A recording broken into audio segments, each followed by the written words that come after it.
Under general anesthesia.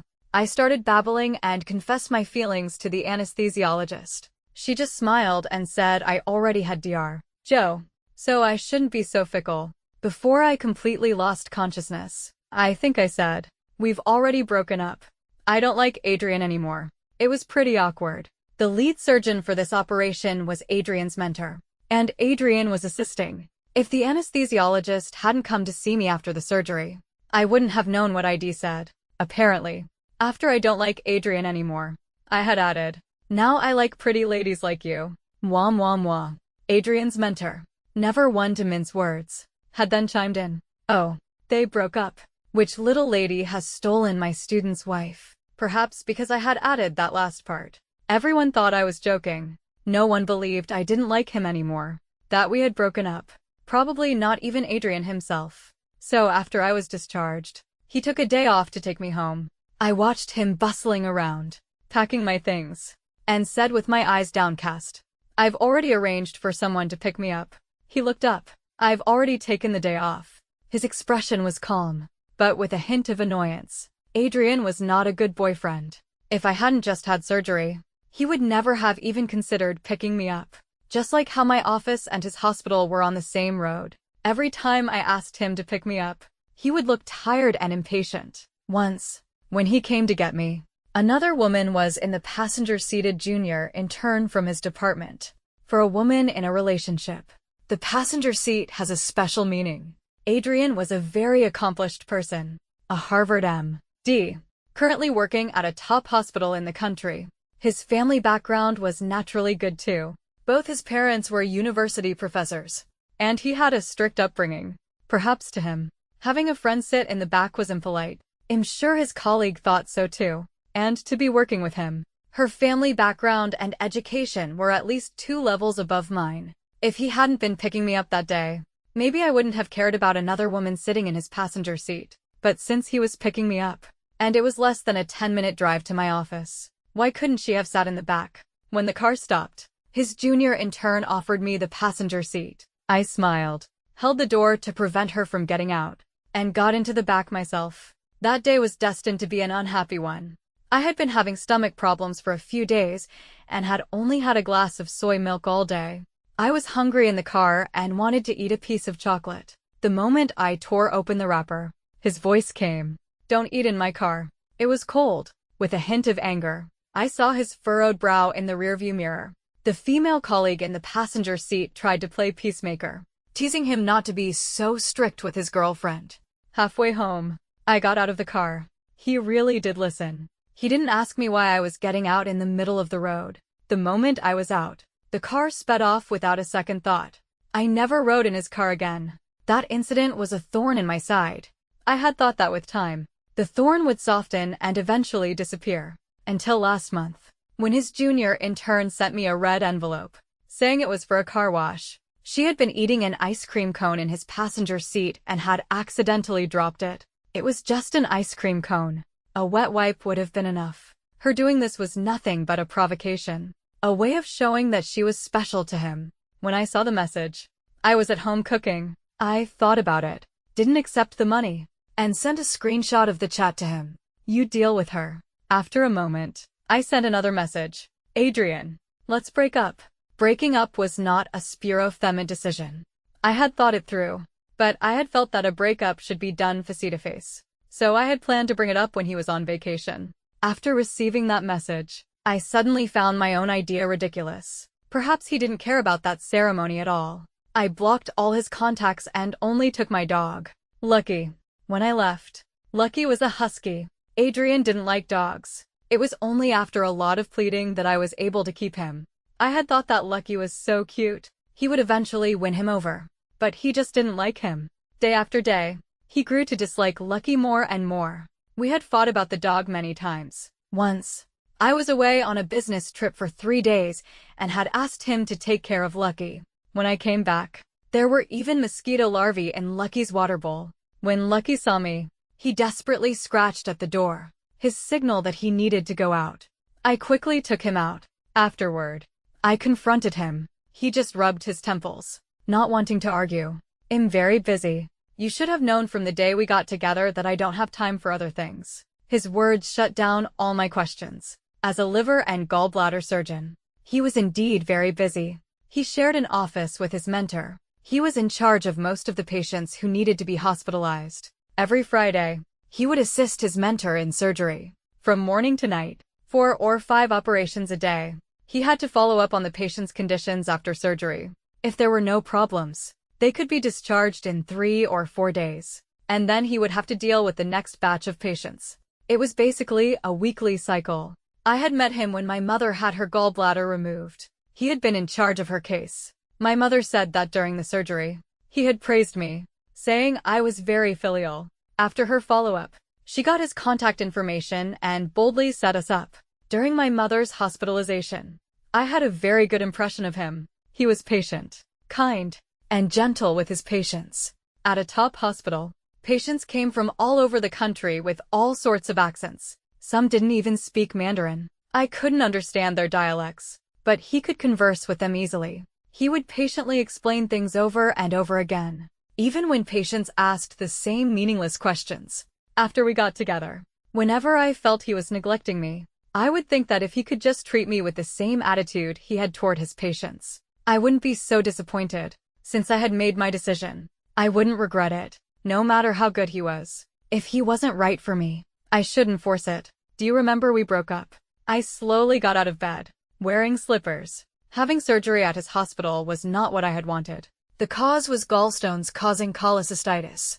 I had had the checkup at another hospital, and the doctor had advised against conservative treatment and recommended I have my gallbladder removed. It wasn't a major surgery. My mother had had the same one. If you're healthy, you can be up and walking on the 3rd day. But it was still surgery, and it was better to have someone with you. I had brought my mother, so at least she could call a doctor if something happened. And I had told her 1,000 times that we had broken up and not to bother him. But she hadn't listened. Not only did she take my scans to him, but she also had me transferred. I didn't want to. She sat in the hospital corridor and started to wail. Looking at her, I felt like I had swallowed a fly. I didn't want to deal with her. Let her cry. Let her make a scene. Who in this hospital knew me anyway? I wasn't afraid of being embarrassed. It wasn't until he came over that she got up from the floor and started complaining to him about how disobedient I was, how my temper was bad, how stubborn I was. After putting me down, she started to praise me, saying how gentle and kind I was, how I would be a good wife and mother. I instantly understood what she was doing. She didn't want us to break up. Of course. He had a good family background, was a good person, and a doctor. He could bring her a lot of face. I hated her way of thinking, putting down her own daughter to boost another man's value. I didn't know what was in her head. The illness was wearing me down. I felt sick whenever I ate and hadn't had a proper meal in days. I had no energy to argue. I chose to compromise, just wanting to get better soon. Today, it was all over. I just needed regular checkups. When I asked that question, the annoyance in his eyes was even more obvious. He said, "Don't throw a tantrum." He also said, "I'll spend more time with you when I'm free." That sentence reminded me of a cold joke. A boy says to a girl, "I'll marry you when I get into Harvard." The girl replies, "If you want to break up, just say so."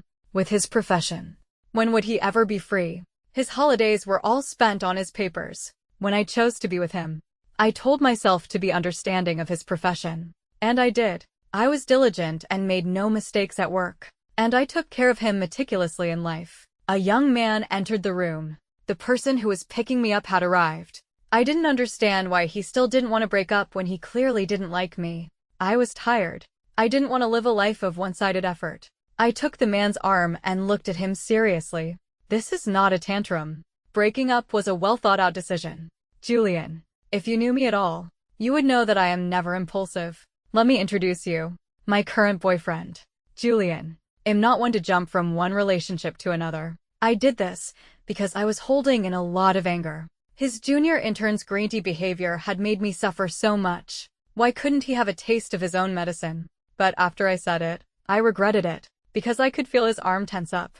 Luckily, he didn't expose me and just smiled. "I'll get your things." Adrian's brow furrowed. I couldn't tell if he was jealous or not. The faint pain from my surgical incision brought me back to reality. and I felt a pang of regret for my childish behavior. Chloe, what are you still hoping for? After taking a couple of steps back, I showed a weary expression. Let's just leave it at that. Dr. Joe, I'm sorry for the trouble with the surgery. It wasn't what I wanted. Let's not bother each other anymore. There were twice as many things by my bedside after the surgery. Julian couldn't carry them all in one trip, and he wouldn't let a patient like me help. Leaving me and Adrian here was too awkward. After thinking about it, I decided to go downstairs first. As I was slowly walking to the door, his voice came from behind. You told your aunt that I would be picking you up from the hospital. I thought we were back together, he added after a long pause. I turned and looked at him in surprise. I had said that, but it was just to get my mother to go home. During my week in the hospital, even when I was in excruciating pain right after coming out of the ICU, my mother couldn't stop talking about him, telling me to be a good girl and apologize to him, to make up with him. Then she would go around, telling everyone that the liver and gallbladder surgeon at this hospital, Adrian, was her daughter's boyfriend. She reveled in the praise, her vanity inflated to no end. I would glare at her, but she didn't care. Later, I couldn't take it anymore. I knew that if she were there, I would be sent to his place to recover after I was discharged. So I just told her that he would take care of me and that she should go home. She was thrilled at the idea of us being alone and left without a second thought. I never thought he would overhear. I smiled at him. You overheard, and you took it seriously. I wanted you to pick me up, but I didn't ask you directly. A Schrodinger's discharge. In the 6 months we had been dating, he had given me the impression of being very slow when it came to love. Before, I had thought that since God had given him a brilliant mind, it was normal for him to be emotionally inept. It wasn't until the 2 months before we broke up, when my feelings for him started to cool, that I realized he wasn't emotionally slow at all. He just didn't want to provide me with any emotional value. Just like now, he must have guessed that what I had said to my mother was just an excuse to get her to leave. He wanted to get back together, but he wasn't willing to bow his head. So he found a not-so-clever excuse, trying to sweep the breakup under the rug. See, I'm not making a big deal out of it, so you shouldn't either. It was so sad. He probably never thought of us as equals in the relationship. He was silent. As I was about to turn and leave again, he said, about Amelia eating in my car that day. The department was very busy. She had just finished a night shift and hadn't eaten all day. Her blood sugar was low. How ironic. He only started to explain after we had broken up. I leaned against the door frame and looked at him. So you could tell she was sending me a message to deliberately annoy me. He stared at me for a long moment. I will keep my distance from her in the future. I curved my lips and questioned him. Why in the future? Why couldn't you have kept your distance before? Would a normal person, knowing that a man is in a relationship, repeatedly ask for a ride? This city is very developed. There's a subway station right around the corner from the hospital. The buses run 247. And at a top hospital like this, there are always taxis waiting at the entrance. How could it be so inconvenient for her to get home that she had to get a ride from a colleague? In the end, wasn't it your behavior that gave her the wrong idea? He cut me off with a firm voice. Chloe. Her blood sugar was low. He seemed to think that was the only time I cared about. But I cared about all the times before. Love is in the details. He had never given me any details. So, is low blood sugar a get-to-fail-free card? I licked my dry lips, the sadness in my heart spreading to my eyes. The time you yelled at me for not eating chocolate in your car. I hadn't eaten all day either. If you had cared about me at all, you would have noticed that I hadn't had much of an appetite for a few days. I would feel bloated after a few bites and didn't feel hungry. Maybe because I hadn't eaten properly for a long time. I started to feel dizzy and lightheaded in your car. I wanted to eat a piece of chocolate, but you wouldn't let me. I felt so sick. My fingertips were trembling. My lips were trembling. I felt like I was going to pass out. I had to force myself to hold on, biting my tongue, until we were near my neighborhood before I asked to get out. Do you know why? I just looked at him, at the surprise, guilt, and confusion in his eyes. My nose started to sting, and tears welled up. Because you couldn't park on the road before that. I was afraid you would get a ticket. As I said this, I let out a laugh. It must have sounded worse than crying. Even my voice was choked. I was still thinking about you even then. I must have been so in love. I covered my eyes with one hand. not wanting anyone to see my weakness. Adrian, when I loved you, I really loved you. So I wanted you to eat well, to dress well. I wanted you to have a smooth life. I wanted you to be happy and not suffer any grievances. Too many small details from the past, all pointing to the fact that he didn't love me, were now replaying in my mind, frame by frame. I couldn't hold it in anymore. I turned and ran, bumping into someone. I looked up. It was Julian. "I'm sorry," I said in a hoarse voice, not knowing if I was apologizing for using him to anger Adrian or for bumping into him. He pulled me into his arms, his hand gently stroking the back of my head. "Just cry for him one last time." My history with Julian goes back a long way. When I was a junior in college, on my summer break, my freshman cousin said she was being harassed by an upperclassman and wanted me to teach him a lesson. I had taken a few years of self-defense, but I was no expert. I didn't think I could take on a high school boy. I was going to call the police, but then I thought that she probably hadn't even told her own parents. She must have mustered up a lot of courage to ask me. If I called the police, she might just choose to endure it. She had always been a timid child, so I agreed. She pointed him out, and I surprisingly managed to pin him against a wall. Just as I was about to give him a good talking to, my cousin said in a haughty voice, "Hey, if you give me your number, I'll have my sister let you go." I looked at her in disbelief. My cousin wasn't like this when she was little. The boy sneered. "I just don't fight with girls." My cousin jumped up and down. "You're still being stubborn. Are you going to give it to me or not? If you don't, I'll have my sister beat you to a pulp." I wanted to beat her to a pulp. I quickly let go of the boy, bowed and scraped my apologies, and dragged her away by the ear like a scolded dog. This girl, after failing to get his number several times, had come up with this plan. I was so angry I could have rolled my eyes into the back of my head. When I got home, my uncle was there for dinner. He and my aunt had divorced when I was in middle school, and my cousin now lived with her. I told my uncle what had happened and analyzed the heinousness of her actions. He was silent for a long time after hearing me out. He didn't even eat his dinner and took my dad's pack of cigarettes from the sofa. The boy my cousin had falsely accused was Julian. The next time we met, he had torn down my tutoring ad. He had asked me to tutor him in high school math, physics, chemistry, and biology. I pointed to my ad, which clearly stated middle school math and science. I was just a student at an ordinary university. I knew my own abilities. How could I teach a student from a top high school? But he played the pitiful Carta left behind child, unloved by his parents, with poor grades, ignored by his teachers, and had even been beaten by me. I gritted my teeth, looked at his handsome face, and thought that if I could help him do a little better, with his looks and a degree, he would be set. As long as he didn't slack off, he would have a good life. I would just consider it a good deed, to teach him a few more problems. I would stay up until the early hours of the morning, preparing materials. At that time, I even thought that if I had had that kind of drive in high school, I could have gotten into a top university. For a whole year of my senior year, whenever he sent me a message asking about a problem, I would have to sit at my desk and study it. Teaching him was very effective.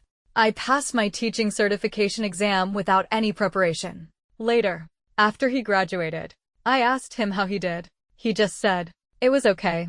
From his tone, he didn't seem very happy. He would change the subject whenever I brought up anything related to the college entrance exams. I thought he hadn't done well. After all, when I was tutoring him, I hadn't noticed any particular talent for studying.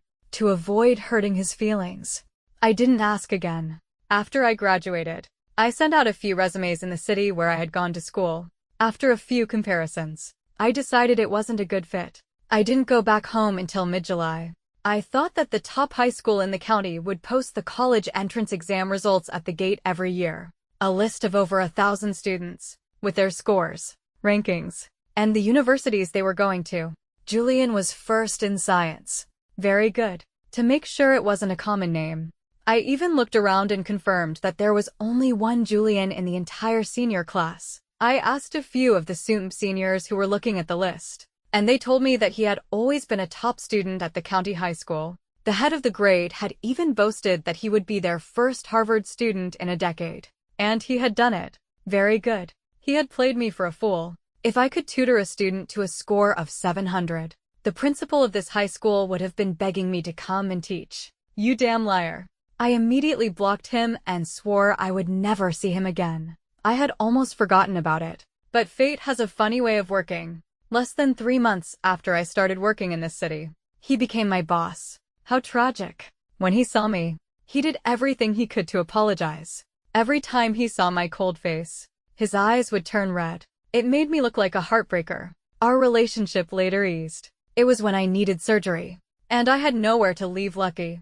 I had come to this city to make a life for myself. Other than Adrian, I had no family, no friends. Here, colleagues were just colleagues. They were two-faced. I couldn't even trust the person I had once trusted most, Adrian, to take care of Lucky. Who else could I trust? As for my mother, she couldn't stand the idea of me spending $1,000 a month on a dog and would have sold him in a heartbeat. I had considered a kennel, but Lucky was too mischievous. I didn't want to come out of the hospital to a bill for a new kennel. I was poor. I couldn't afford it. I could only ask Julian. He loves animals. When I was tutoring him, he would often feed stray cats and even spend his own money to have them neutered. It made me feel too embarrassed to ask him for tutoring fees. I told him that if he took good care of my dog, I would forgive him for lying to me. Julian came, his arms full of bags, and helped me downstairs. By his car, the passenger window was down, revealing Lucky's smirking face. A small pair of sunglasses, a large gold chain, and a t-shirt. The t-shirt said "Forever Young." He looked like a punk dog. I remembered the sticker he had sent me a couple of days ago, of Lucky with a cigarette in his mouth. My lip twitched, and looking at Lucky, now fatter than before I went into the hospital, I was even angrier. You spoil him too much, I said. Before, Lucky would look at me with a dumb expression. Sure enough, clothes make the man. Now he looked even dumber, more of a punk, and more arrogant. Julian threw my bags in the trunk and said, "Do I?" He then went to the front of the car and bowed to Lucky like a lackey. "My man, sorry to keep you waiting." Me. The back seat was covered with a thick, soft blanket, and the backrest had a soft cushion. He told me to sit in the back without a seatbelt. He was afraid that if he braked suddenly, the seatbelt would press on my surgical incision. Coincidentally, after driving for a while, his car and Adrian's were side by side, waiting at a red light. I didn't want to pay too much attention. I was about to close the window when Lucky lifted his chin at him, a look of triumph on his face, and then let out a long, wolf-like howl. This was his happy, show-off expression, as if he were venting all the cold shoulders he had gotten from him. "See, if you don't want me, someone else does." Lucky had indeed been wronged by him. Before, whenever I wanted to take Lucky for a shot or a bath, and he happened to be on vacation, I would ask if he could drive us. He would say, "I don't like pets in my car. It's dirty." I would tell him, "Lucky is very clean. I wipe his paws every day and brush him every few days. He won't make your car dirty." He would reply, "I'm sorry. No." He didn't have a cleanliness obsession, and he wasn't allergic to dog hair, but he wouldn't compromise for me. At that time, I had comforted myself that it was fine. Some people just don't like cats and dogs. It was normal. Just like how I would do a little breakdance whenever I saw a legless crawling creature. A couple should be understanding of each other. If I hadn't gone to his parents' house with him later, maybe I wouldn't have been so sad. His mother had a Samoyed, a gentle and beautiful dog. It would affectionately rub against his knee as he sat on the sofa, and he would gently stroke it in response. It wasn't a very close interaction, but that scene told me that he wasn't completely averse to dogs. Because of his coldness, Lucky naturally didn't like him either. During the days we lived together, he went from being a lively and playful dog to a quiet and obedient one. Whenever he came home, he would go back to his crate and try to stay out of his sight. Dogs know everything. Dogs don't want to make their mother sad. Later, after we broke up, Lucky became even more cautious. He knew I was unhappy and would be very attentive to my emotions. Perhaps he thought that he was the reason we had broken up. Actually, today, seeing Lucky so triumphant, I suddenly wanted to cry again. A whoa. The sound of his barking echoed in my ears. Finally, I couldn't take it anymore and snapped. "Shut up, Lucky." Julian, taking advantage of the red light, stroked his back. "Bro, just bear with it. I'll get you some ice cream when we get home." A week later, After I had my stitches removed, I was planning on resting for a couple more days before going back to work. The doorbell rang. I thought it was Julian coming to walk the dog.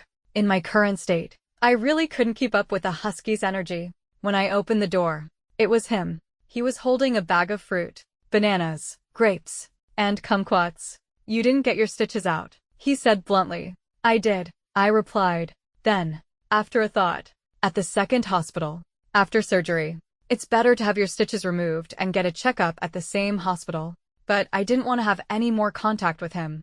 A good ex should be like their dead, never to appear in each other's world again. Everyone in his department had been to his apartment for a gathering and knew me. If I went to the liver and gallbladder surgery department at his hospital, they would inevitably give me some preferential treatment and create opportunities for us to interact. A disgusting kind of convenience.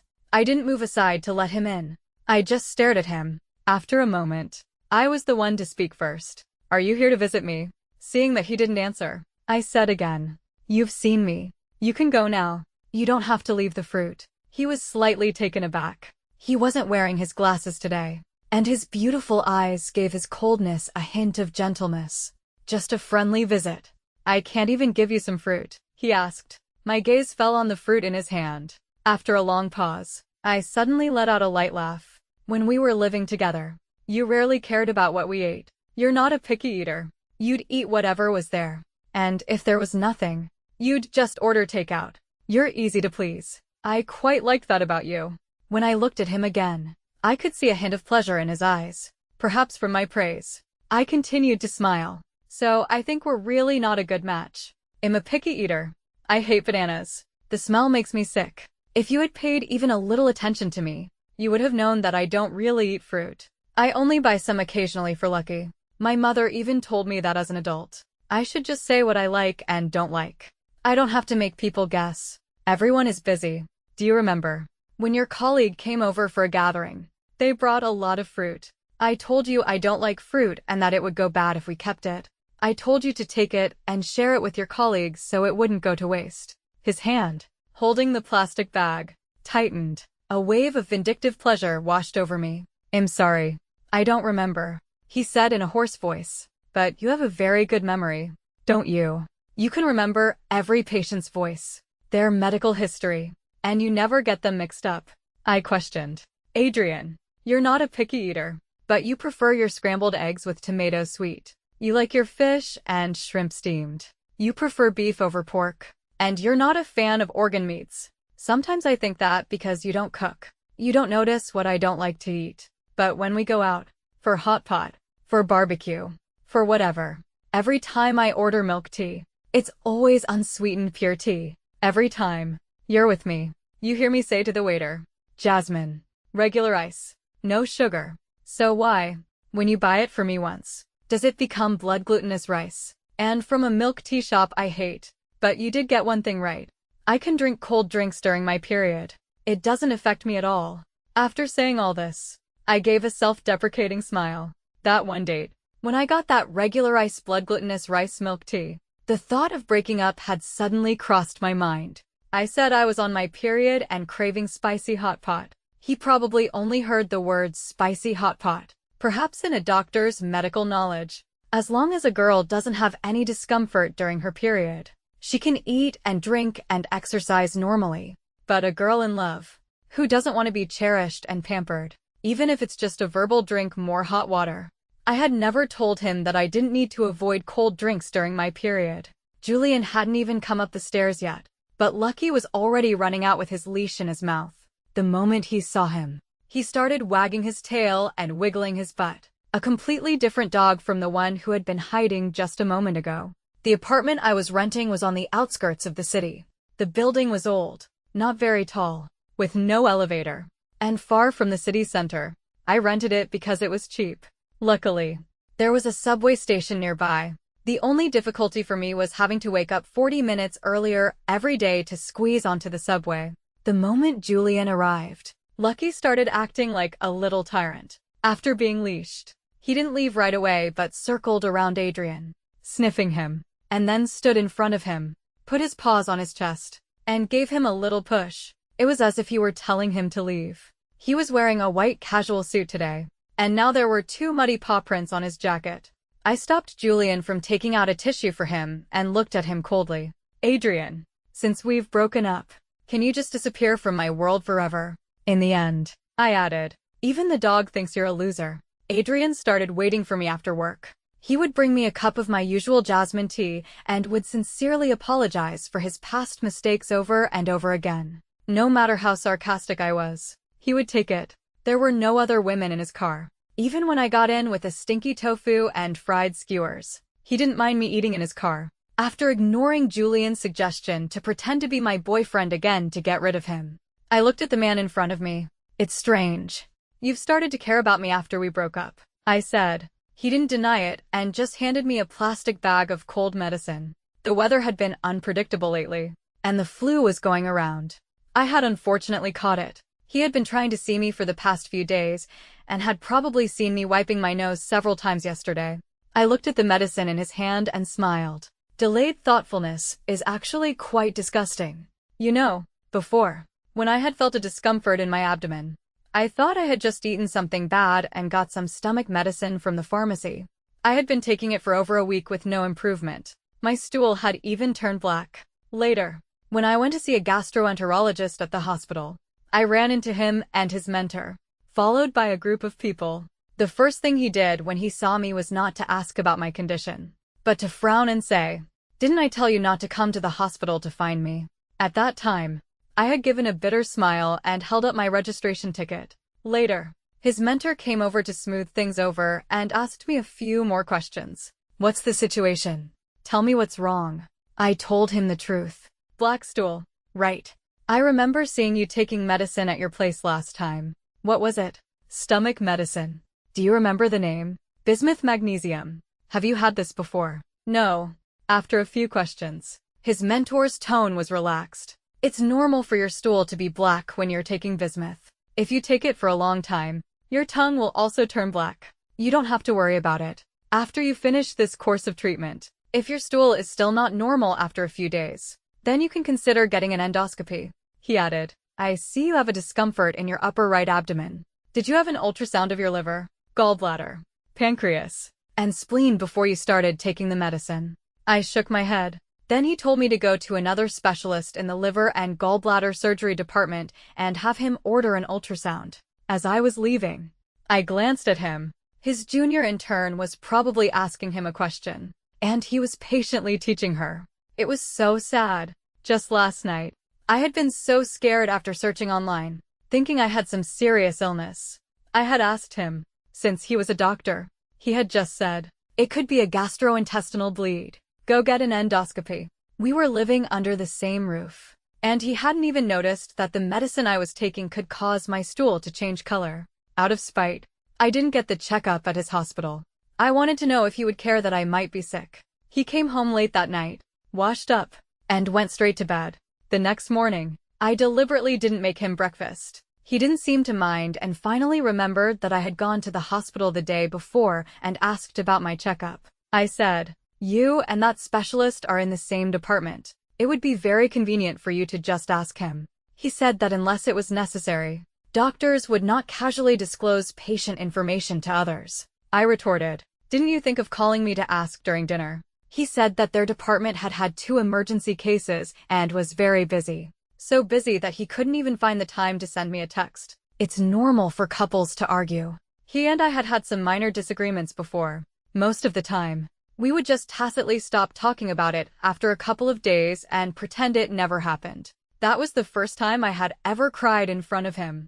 I told him, you remember your director has high blood sugar and told me to use less sugar in my cooking. You remember your junior intern has gastroenteritis and asked me to get her some hot milk. At that gathering, you didn't ask when I put down my chopsticks after 2 bites. You didn't see me go to the kitchen to take my medicine. My boss called and yelled at me, and I was so upset I wanted to cry. Your junior intern held up her keys and said she couldn't drive because she had been drinking, and you eagerly went to drive her. She clearly has a car. She doesn't drive to work. She just hitches a ride with you. She drives to the gathering, has a sip of wine, and then has an excuse for you to drive her home. Adrian, I am your girlfriend. What do you take me for? I had hysterically shouted all my grievances.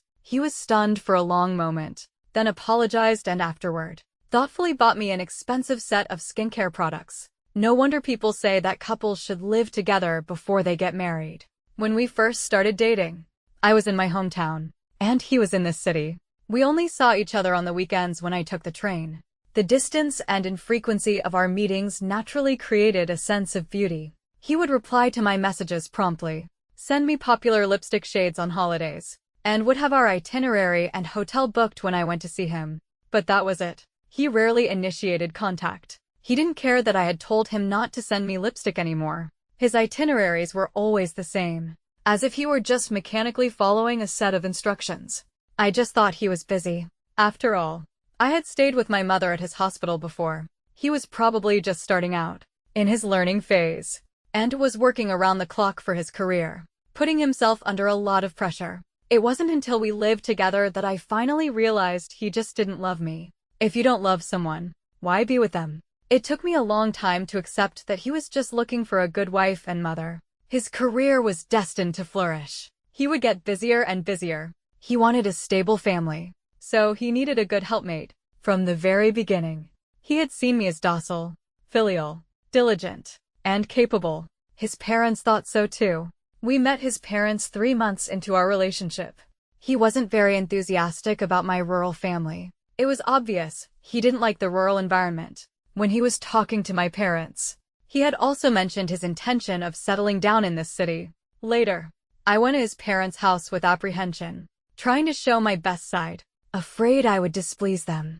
I knew we were from different social classes. If we got married, my gossipy relatives would inevitably be talking about how I had married up. It didn't matter.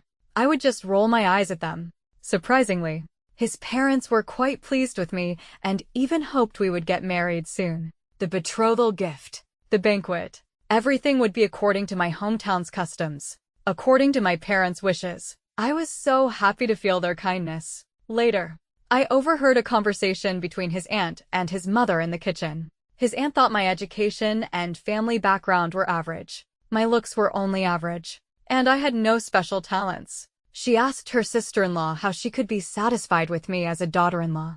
Her answer wasn't wrong, but it still hurt. Basically, the disparity in our family backgrounds meant that I would always be inferior to him, easily manipulated.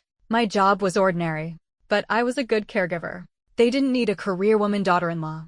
They needed a housewife who was devoted to her husband and children. All the doctors and nurses around him had high degrees. They worked day and night shifts and were very busy. They didn't even have the energy to cook for themselves when they got home.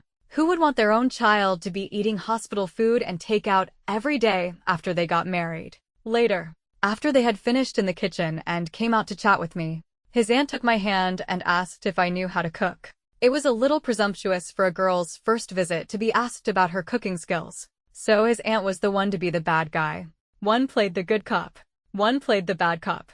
A family raises their children in their own image, just like how I hate many of my mother's ideas and refuse to become like her. But my words and actions unconsciously carry her shadow. I know this is wrong, so I will reflect on it over and over again and change. But what if you don't know your ideas are wrong? He wouldn't change for me. He had never looked up to me. Marriage and children were just tasks for him to complete. Since they were tasks, finding someone his parents approved of and who would make his life easier was a win-in. How sad. Before I came here, my mother had told me that a girl should be diligent and have a good eye for things. My family, the family of the person I liked, all wanted my future to be centered on my husband and children. No one ever thought that I also wanted to have a career, that I wanted to make a lot of money, so that my Lucky could eat fresh meat every day, and I could take him on road trips everywhere. It's hard to give up on your first love, but I also didn't want to live like a puppet with him. So I quit my job in my hometown and came to the city with love and courage. I wanted him to know that I could close the gap between us with my own efforts. I didn't want to be a housewife. It was a cage for me. He could have chosen to be with me because I was kind, resilient, and cheerful, but not because I was a good wife and mother.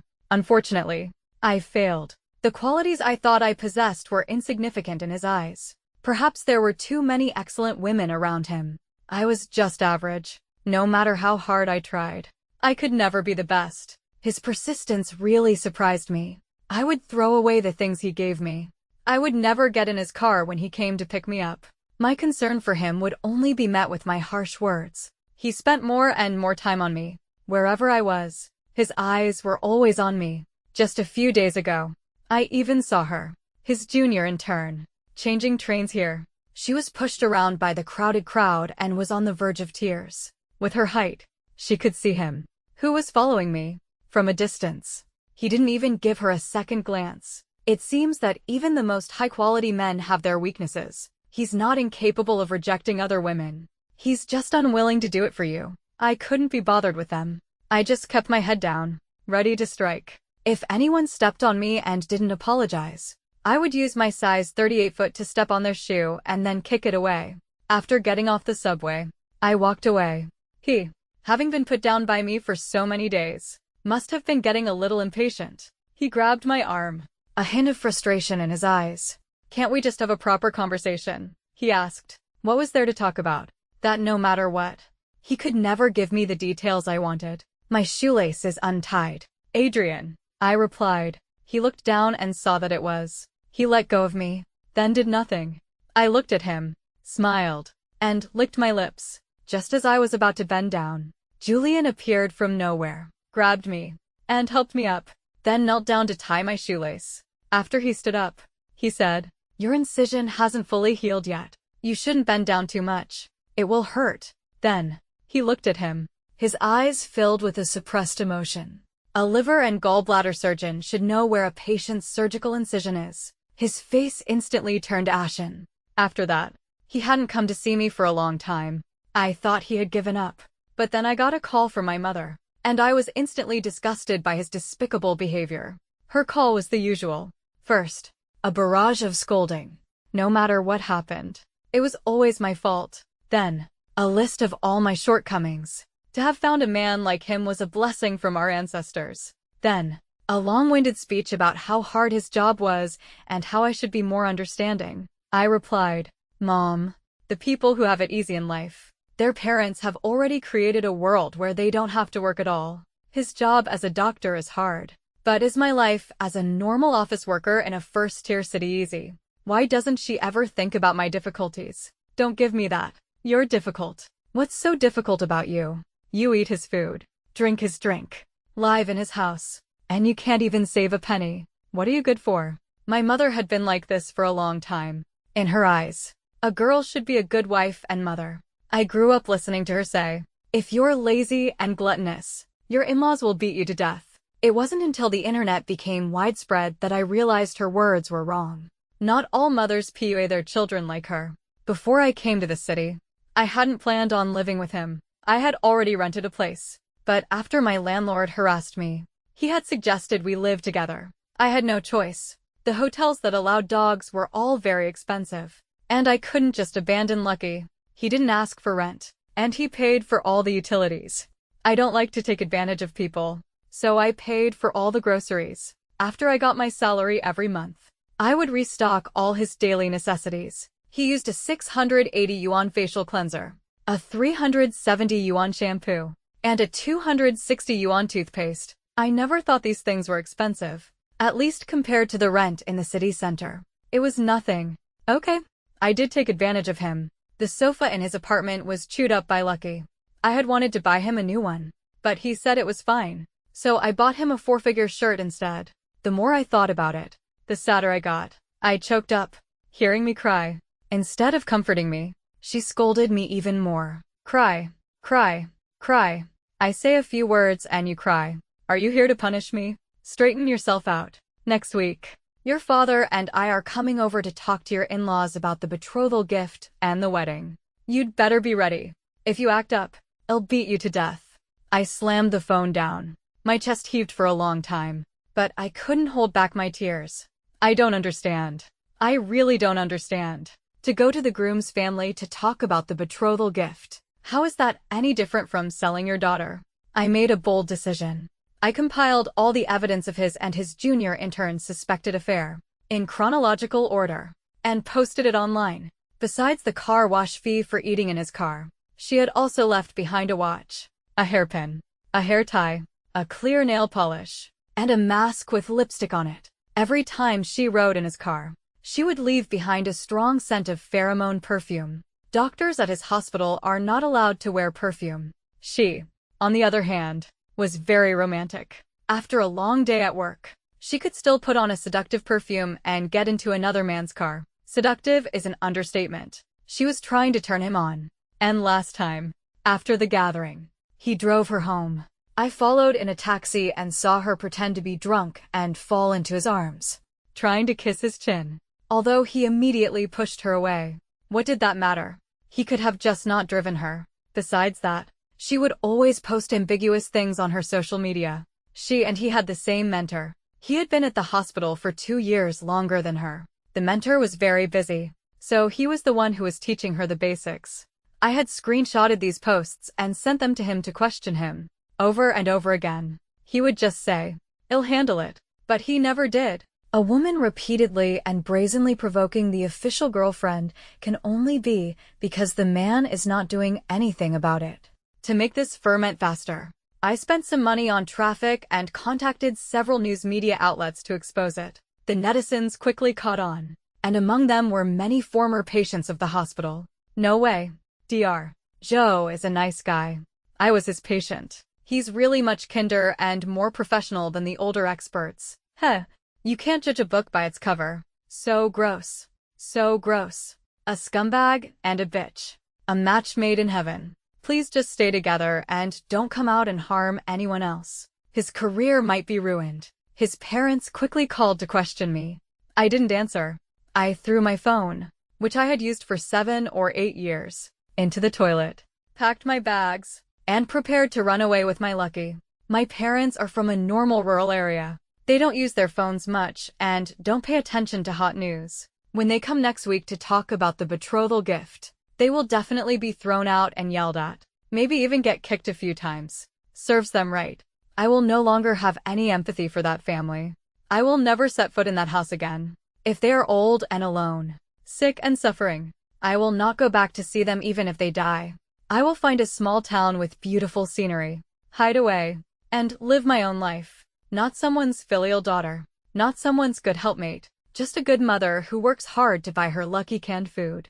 After I finished packing, I realized how impulsive I had been. I hadn't quit my job, hadn't terminated my lease, hadn't even thought about getting a new phone card, and I hadn't even done any research on where to retire.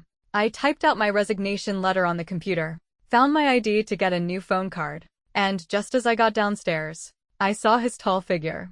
He looked at me. His expression faint. He was always like this, as if nothing could ever faze him. "Do you have to go this far?" he asked. "You saw what I posted online, didn't you?" I retorted. "Otherwise, at this time, he should be on duty at the hospital. So what do you think? In your opinion, you and your junior intern were just having a normal colleague interaction. From a girlfriend's perspective, what do you think? Do you think you went too far?" I asked again.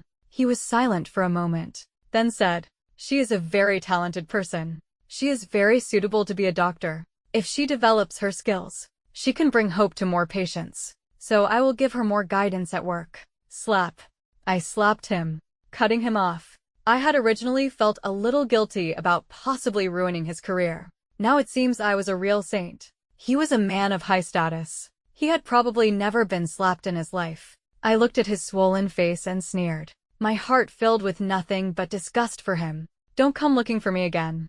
Adrian, your level of disgustingness is truly impressive." I ran away and found a business hall to get a new phone card. After submitting my resignation letter, I spent an afternoon doing research and decided to go to a nearby city for a while. I actually wanted to settle down in the north, but I couldn't. I couldn't bear to ship Lucky, although he was a bit of a punk. He was a coward at heart. I was afraid he would be scared without me. After a few months in this city, I had spent most of my money. The rest was for my future life. I would never touch my time deposit. I had to make some money first and buy a car, so I could take him on road trips. When Julian found out I had quit my job, he came to see me that night. I was really too lazy to deal with him. "If you're here to try and get me back, you can just leave. I never go back on my decisions." He knelt down to pet Lucky and took out a doll from his pocket for him. Then he stood up. "I'm just here to see you. I saw the news online. You've been through a lot. I thought maybe having someone with you would be better, he said. My eyes immediately welled up. I blinked back the tears and shook my head. It's not a big deal. Julian is a very sensitive and thoughtful person. After we got back together, I once asked him why he had played that trick on me. I thought he would say it was for revenge or just for fun. But he said he had seen me putting up small ads on Tiptoe. My canvas shoes were worn out. When I was eating duck leg rice at a restaurant, I had eaten half and packed the other half in my own lunchbox to take home. He thought I was very poor. Me. Just because my shoes were worn out didn't mean I couldn't wear them. It's normal for canvas shoes to wear out after a while. As for eating half and taking the other half home, it was purely because I was trying to lose weight. I was under a lot of pressure in high school and used a lot of brain power. So I was always hungry. I had to eat a lot. In college, I wanted to lose weight, but I was clumsy and didn't like to exercise. So I just ate less. After I lost weight, my appetite naturally got smaller. And I was also more conscious of what I ate. I thought that the restaurant food was too greasy. So I only ate half and saved the other half to heat up for dinner. Bringing my own lunchbox was environmentally friendly and saved me the packing fee. In his eyes, this good virtue of mine was a sign of poverty. Okay, it's true. I was trying to save money. In college, I wanted to buy a small apartment for myself and get a dog. To get away from my parents, I wanted a pet. But my mother would never let me. When I was little, I begged my dad to get me a tabby cat from a relative. After 2 months, my mother, annoyed by it, put it in a sack and threw it away on her electric scooter. I cried and made a scene, but all I got was 2 slaps. After that, I never dared to mention getting a pet again. But I really love cats and dogs. When I first went to college, there were a lot of cats on campus, and many people from the nearby neighborhood would walk their dogs on our track at night. After petting their golden retrievers, Malamutes, Samoyeds, and German Shepherds, I secretly decided that I would have my own house one day and get my own dog. For 4 years of college, I worked hard to save money, worked part-time, and studied hard to get scholarships. I saved over $30,000. I got lucky as soon as I started working. We lived together in an $800 a month rental without air conditioning. The housing prices are too high now. I can't afford to buy a place right now. Julian insisted on taking me and Lucky to the beach. He even brought a ball for Lucky to play with. I complained to him about my mother's behavior. Perhaps because I had decided not to be bound by the word filial. I didn't feel so sad. He said that since my mother wanted a good son-in-law so much, and this one didn't work out, why not consider another one? For example, another Harvard undergraduate, who, although from a single-parent family, had a very rich father who was a self-made man, and was himself ambitious and very capable. Blah, blah, blah. I replied, Julian, for the next 3 to 5 years, I probably won't be thinking about dating. The gap between me and Adrian was like a chasm. I had mustered up the courage to run toward him, convinced that I could close the distance with my own efforts. In the end, I was defeated by reality. I could feel his feelings for me, but I couldn't reciprocate. He was so outstanding. He deserved better. He was silent for a long time, then finally put his arm around Lucky. The two of them, face to face. No matter where you go, just let me know. Okay, my man, Lucky, loves me so much. Are you really going to let him go his whole life without seeing me? Lucky was very smart and started to wail in concert, as if he were about to say, "Oh, Mom, I really love him." When I didn't answer, he started to sob. Julian also started to whimper. They held each other, making me look like the bad guy who was breaking them up. I rolled my eyes. You wish. But soon, I was proven wrong. I moved to another city. At first, it was fine. But a month later, Lucky started to pester me for him, including, but not limited to, bringing me the things he had bought for him and trying to be cute. No matter how I reasoned with him, he wouldn't listen. He even argued with me and then went on a hunger strike. I was going to let him starve for a couple of days. But when I was cleaning up the things he had brought out, I was shocked to find that the large gold chain he had bought for Lucky was real gold. Afraid I was mistaken. I even had it appraised. It was real. I called him and gave him a piece of my mind. I said I would mail the gold back. And he said that if I wasn't afraid of the package being stolen, I could go ahead. Was I not afraid? Of course, I was afraid. So, when he came, He was smiling and had brought a roasted duck for Lucky. A nationally famous roasted duck. A Michelin 298 yuan roasted duck. I hadn't even had one. The two of them were inseparable for a long time. In the end, Lucky was lying on his chest and wouldn't move. I stood by, my heart bubbling with jealousy. No wonder those young couples who raise pets together steal the child after they break up. How could anyone stand it? He stroked the dog's fur and looked at me, his eyes shining. I can come and see him often in the future. Right. Take your big gold chain with you. Are you going to move again? Take your big gold chain with you. You should tell me if you move again. Right. You see, my man, Lucky, can't live without me. I jumped up. Are you annoying or what? You already know where I live. You can come whenever you want. If I move, can't you just call me and ask? I'm so angry. I hid in my room, sulking. You damn dog. You stinky dog. I was the one who raised you. Angry and needing to pee. I held it for a long time. When I was about to go to the bathroom, outside my half-open door, he was trimming Lucky's nails. He was also muttering, "My man, your mom works hard to support you. You should be less destructive in the future. Don't make her angry. You know, I'll work hard to become your stepfather. And then I'll take you for a ride on my electric scooter every day." Me. I finally knew what his intentions were when he was being so attentive to Lucky. It seemed his plan was very successful. 6 months later, to make it easier to walk the dog, he changed jobs and moved to this city, renting the apartment across from mine. He insisted that I bring the dog over to congratulate him. He was cooking in the kitchen, and Lucky was by his side, picking up scraps. The scene was extremely harmonious. I lay on the sofa, looking at the beautiful day outside, and thought, I should get an electric scooter.